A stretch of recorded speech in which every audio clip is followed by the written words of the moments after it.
You sit down with a book, a single task you want to finish. The world outside feels distant, and for a moment there is only the page in front of you. Then a soft buzz emanates from your pocket. You tell yourself you'll ignore it, that this time is for deep focus. But your mind has already snagged on the hook. Who was it? What did they want? Is it an urgent work email or just another pointless notification? Suddenly, the silence of the room isn't peaceful. It's filled with a nagging curiosity.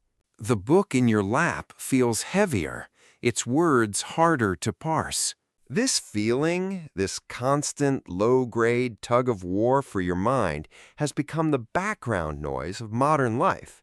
But what if I told you this isn't just about being distracted? Your attention isn't just being pulled in different directions. It's being systematically colonized.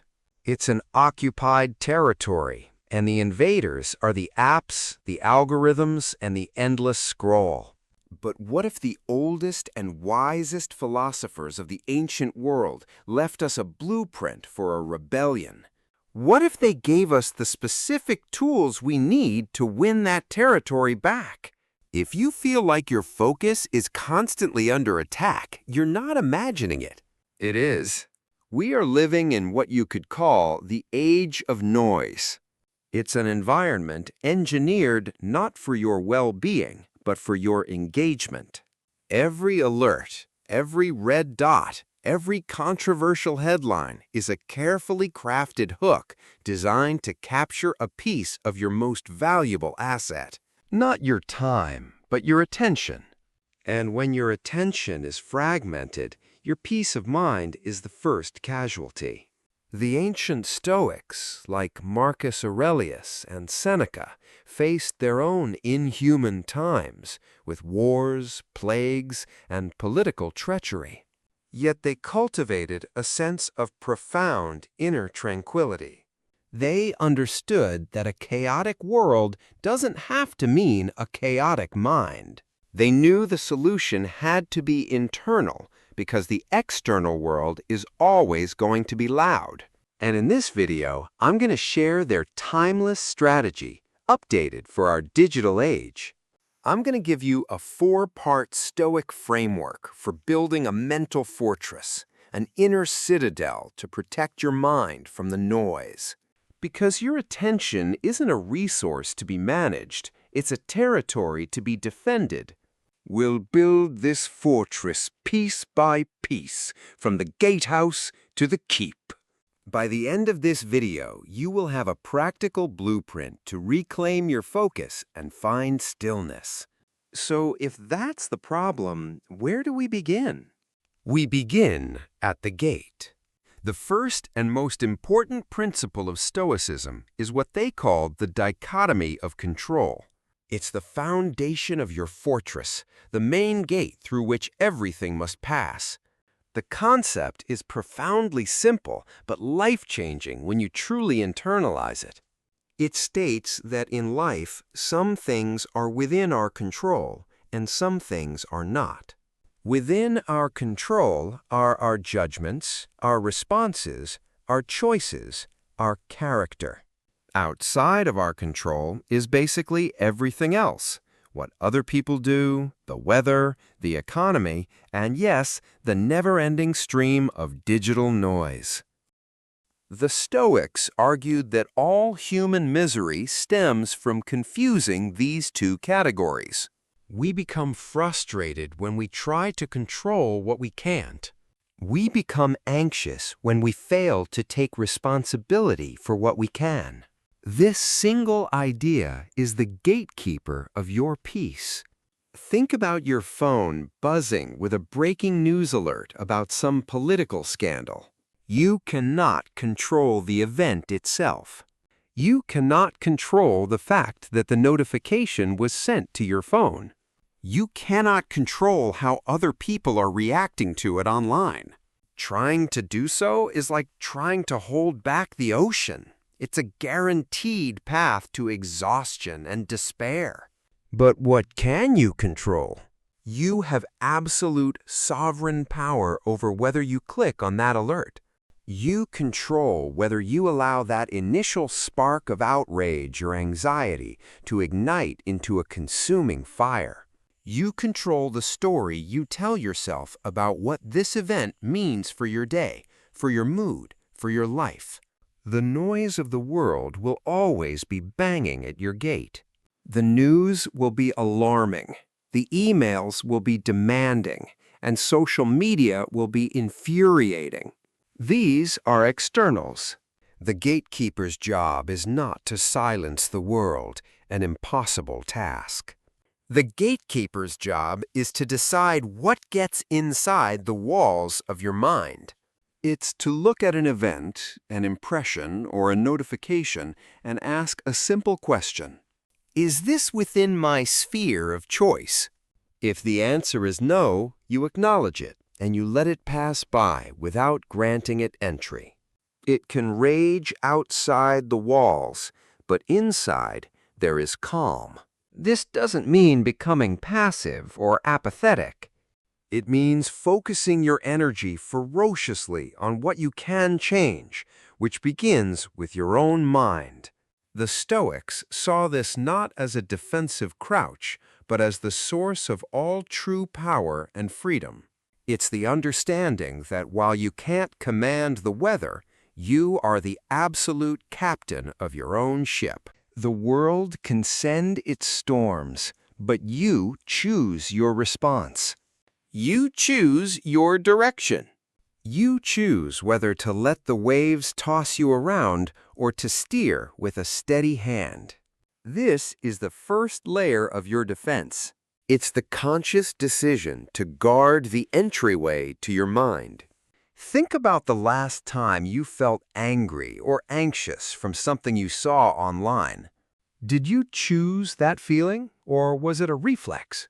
The first step is simply noticing the difference. Once you've secured the gate, you must man the watchtower. In ancient Greek, the Stoics had a word for this, Prosochē. It means attention, but not in the way we think of it today.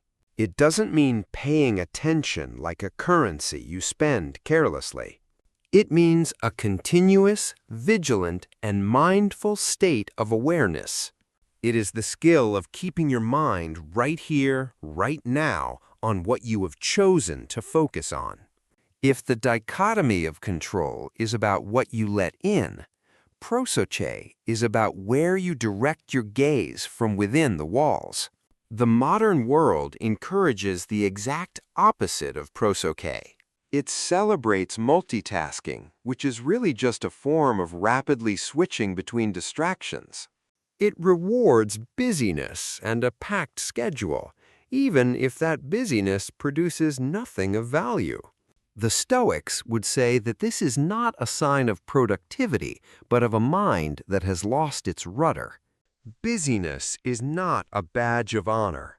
It's a symptom of a mind that has surrendered its walls. An unguarded mind is constantly pulled from one shiny object to the next. It reacts to every notification, gets lost in every tangential thought, and ends the day exhausted without having made any real progress. A mind practicing Prosochē, however, is intentional. It treats attention as its most precious, non-renewable resource. It understands that what you give your attention to is what constitutes your life. If you give it to endless scrolling, your life becomes endless scrolling. If you give it to outrage, your life becomes outrage. But if you direct it towards learning, towards your craft, towards the people you love, your life becomes those things. Think of Marcus Aurelius, the most powerful man in the world at the time. He wasn't sitting in a quiet library when he wrote his famous Meditations. He was on the front lines of a war in Germania, surrounded by death, disease, and the immense pressures of running an empire. Yet every night he would retreat into his mind. He would practice Prosochē, directing his attention inward to his own thoughts, principles, and actions. He manned the watchtower of his mind, observing his own reactions and ensuring they aligned with his values, even amidst total chaos. This is the power we all have access to. It's the ability to decide in this moment, this is what I am doing, and all other things must wait. It's closing all the other tabs in the browser of your mind. It's putting your phone in another room when you're talking to your child. It's the simple, but not easy, practice of being where you are. Cultivating this kind of focus is a radical act in our distracted world. It is the ultimate competitive advantage. It is also the only way to experience deep joy, flow, and fulfillment. Because true satisfaction doesn't come from 1,000 shallow experiences, but from giving your whole self to one thing at a time. Manning the watchtower means you are constantly aware of where your focus is. You are the commander, choosing the target. You decide what deserves the powerful beam of your attention. If you believe that this kind of timeless wisdom is what we need more of in our modern world, then you're in the right place. Join a community of people committed to living more intentionally by taking a second to subscribe to the channel. It's a small act that helps us continue to build this space for deeper thinking. But how do you decide what is worth your precious attention? The world presents millions of options every second. How do you filter the signal from the noise? That's where the walls of our fortress come in. The walls of your inner citadel are built from your judgments. They are your primary defense against the random, often toxic information that flies at you all day. The Stoic philosopher Epictetus, who was born a slave and became a revered teacher, gave his students a powerful command. He taught them to challenge their impressions, to not simply accept their initial thoughts and feelings at face value. He urged them to become a stern gatekeeper for their own minds. Don't just consume information, interrogate it. This is a revolutionary idea in an age of passive consumption. We scroll, we see, we react. The Stoics demand a pause. They provide a simple but powerful filtering process, a set of questions to ask of any impression, whether it's a thought, a news story, or an angry email. Let's pause on that, because this is the core technique. The three questions are: 1. Is this true? 2. Is this useful? Is this in my control? Write that down. It's the most powerful filter you have. Let's apply this to a common modern scenario. You're scrolling on social media and you see an inflammatory post from a distant acquaintance about a political issue. Your immediate, unvetted impression might be a flash of anger, a desire to argue, or a wave of anxiety. Your heart rate might even go up. But now the walls of your fortress go up. You interrogate the impression. Is this true? Maybe. Maybe not. It's a brief, context-free post you encounter online. It's probably a mix of fact, opinion, and emotion. You recognize you don't have the full picture. Is this useful? Is it useful for you to dive into a heated argument with this person? Will it change their mind? Will it make you feel better? Will it lead to a productive outcome? Almost certainly not. It will likely just steal your energy and peace. Third, is this in my control? You can't control what this person posts. You can't control the political situation they are talking about with a single comment. You can control whether you engage. You can control whether you keep scrolling. As you ask these questions, something magical happens.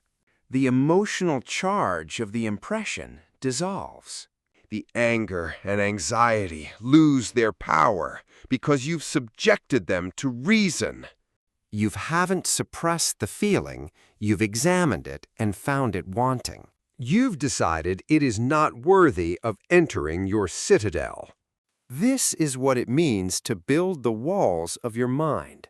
It's not about ignoring the world. It's about engaging with it on your own terms. It's about making a conscious choice about what gets to occupy the precious real estate between your ears. Most of the information flying at us today fails this simple test. It is not entirely true, it is not useful for our tranquility or purpose, and it is not in our control. By building these walls, you're not cutting yourself off from reality. You're creating the space necessary to focus on the parts of reality that actually matter and that you can actually influence. You are building a defense against mental clutter. Every time you practice this, the walls of your fortress get a little thicker and a little stronger. We have our gatehouse, our watchtower, and our walls. Your fortress stands strong. But every fortress needs a keep. This is the most protected space within the walls. It's the central tower, the last bastion of defense, but also the private quarters of the commander. This is where you can retreat to rest, reflect, and strategize, away from even the busyness of the fortress itself. For the Stoics, this inner keep was a state of inner stillness, a quiet space they cultivated in their own minds. And their single most powerful tool for building and maintaining this space was journaling. Figures like Seneca, a powerful advisor to the Emperor Nero, made it a daily practice. At the end of each chaotic day in the viper's nest of Roman politics, he would retreat and put his mind on paper. He would ask himself, "What vice did I conquer today? What virtue did I practice? What did I do well? Where did I fall short?" This wasn't a diary for gossip or a log of daily events. It was a training ground for the soul. Journaling, for a Stoic, serves three critical functions in our quest for clarity. First, it's an act of processing.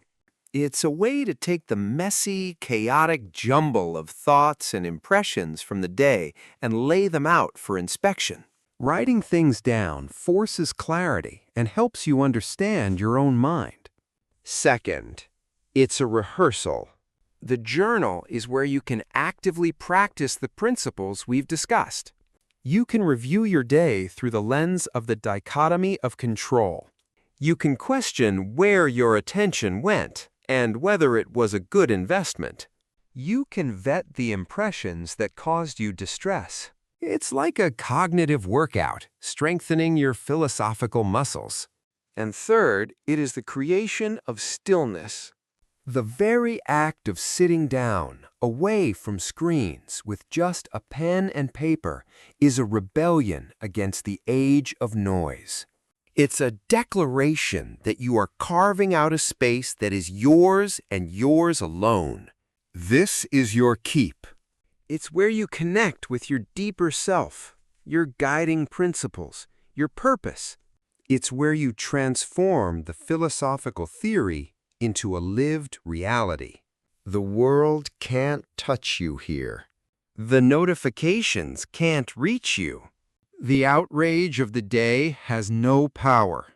There is only you and your thoughts, held up to the light of reason.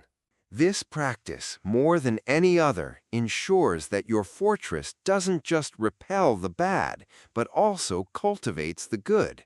It's not just a shield, it's a garden. And so your fortress stands complete. So that's the philosophy. A gatehouse, a watchtower, walls, and a keep. It's a powerful metaphor. But how do we turn it into a daily practice? It can feel like a lot to remember. So let's make it incredibly simple. Here is your simple 5-minute daily plan to start laying the foundation. We'll call it the 5-minute fortress. First, the morning minute. When you wake up, before you touch your phone, spend just 1 minute mentally reviewing the gatehouse principle. Remind yourself, some things are up to me, some are not.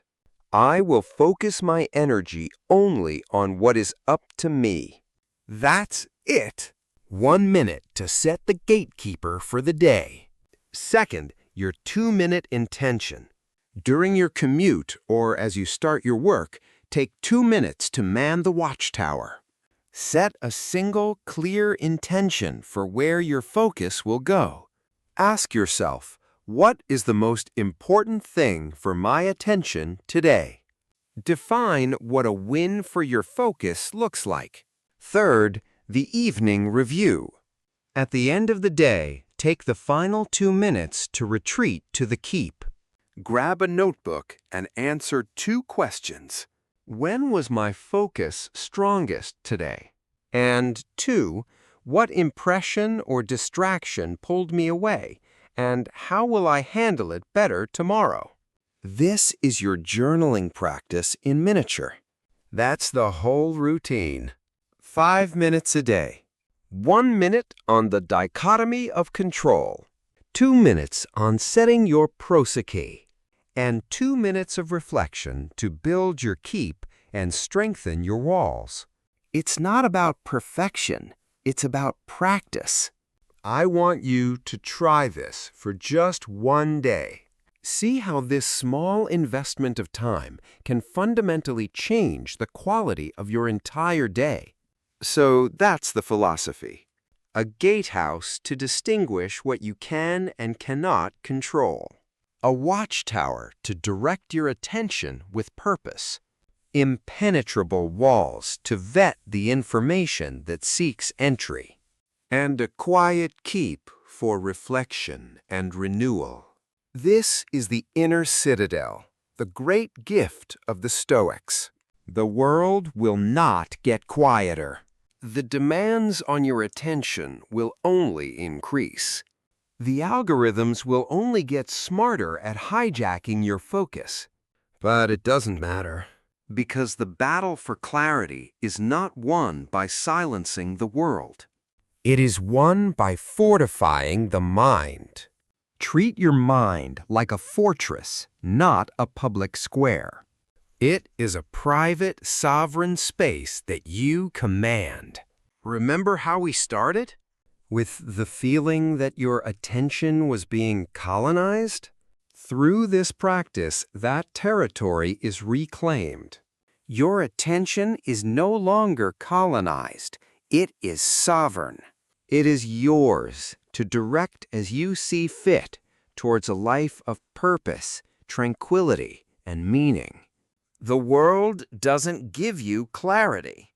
You build it. And if this video provided you with value, please subscribe to the channel and join our community. Thank you for your attention. Use it well.